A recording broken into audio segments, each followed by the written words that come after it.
My workshop is not small. I understand by the standards of some public woodworkers that are building much more immense shops, mine isn't that huge. But a 1,400 square foot basement with 1,200 feet dedicated to usable tool space is larger than most, and it's certainly 4 times bigger than my previous setup in my garage in my house in Minnesota.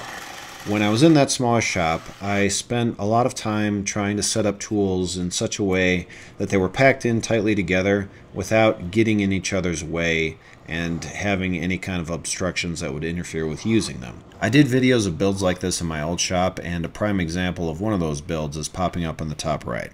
I came to see this as a fun challenge, so even though I could relax a bit and spread the tools out, I'm going to try to keep that mindset of scarce shop space and try to get the tools as close together as they can without interfering with each other. I've had a little disc and belt sander sitting on the floor of the shop for over a year now, so it's time to give it a proper home, and it occurred to me that if I mounted it on a pivot, I could pack it in really tight to my spindle sander without causing any problems for either of those tools. All the sanding surfaces of both of them will be perfectly usable, even though they're really tight together. So that's what I'm building here. But before going any further, a word from FlexiSpot, my sponsor on this video. I've been using the standing desk I made with their E5 frame, and it's fantastic. Occasionally standing during the course of a workday makes me feel a lot better, which is no surprise because it's been well established that sitting for long periods of time isn't good for you. But the E5 frame, although quite solid, isn't the most robust frame FlexiSpot makes. That honor goes to the E7 frame, which is the one lifting me and this maple workbench top. And it's a smooth ride because this is a really sturdy frame and design. High precision, very smooth. Gotta watch the ceiling. This desk, or outfeed table in this case, is a beast. And it's $150 off on Black Friday. That's the 25th. So definitely check that out. FlexiSpot has a lot of other offers from, I'll keep riding here, from the 25th to the 28th. Free accessories and a lot of other deals. So if you're in the market for a standing desk, definitely consider this one on the 25th for that $150 off, and pay attention to what they're doing from the 25th to the 28th for some free accessories and stuff.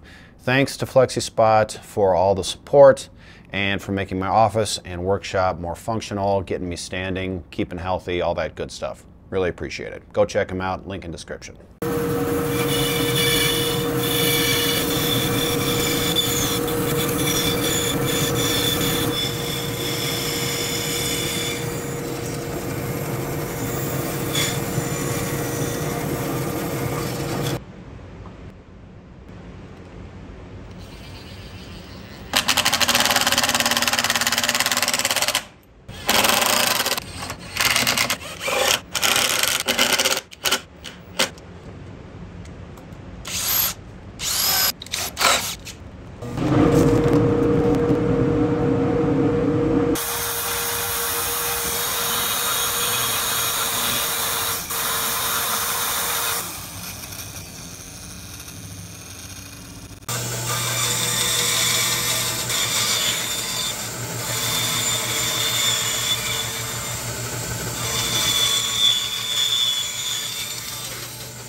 If this hardware seems a little extra robust for a little sander stand, you're probably right. But I've got a lot of this kind of stuff, bearings and rods and bushings and things, sitting around from prototypes that went a different direction, and I'd rather use it up than have it sit in a container for the rest of my life. So this project is about getting rid of some stuff and making use of what I have in the shop, probably as much as it is getting this sander mounted in a way that saves space.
Glue ups are boring.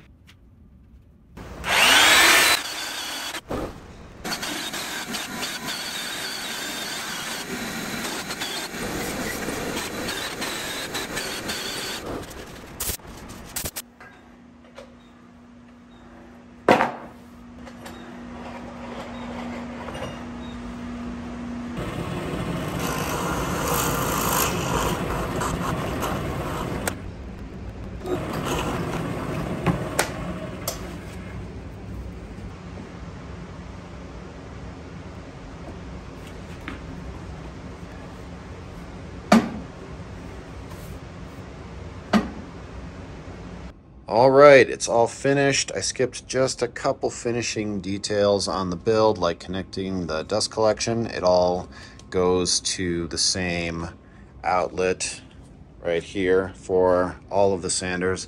None of them take very much SCM, so no problem connecting them all together like that.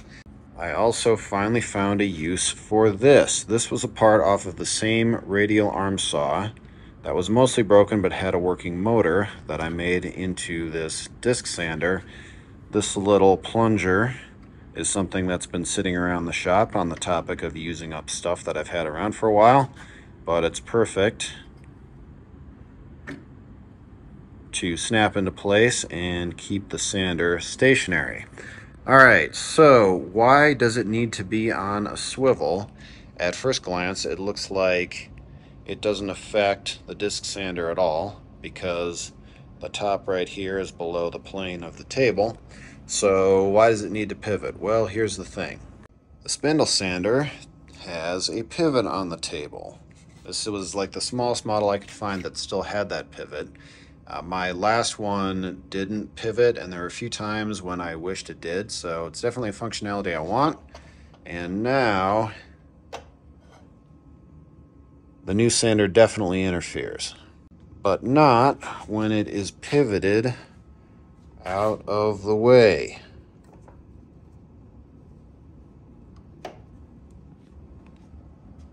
So now, on the rare occasion when I do need to have that angle feature in use for a long piece, I can just pivot the sander out of the way.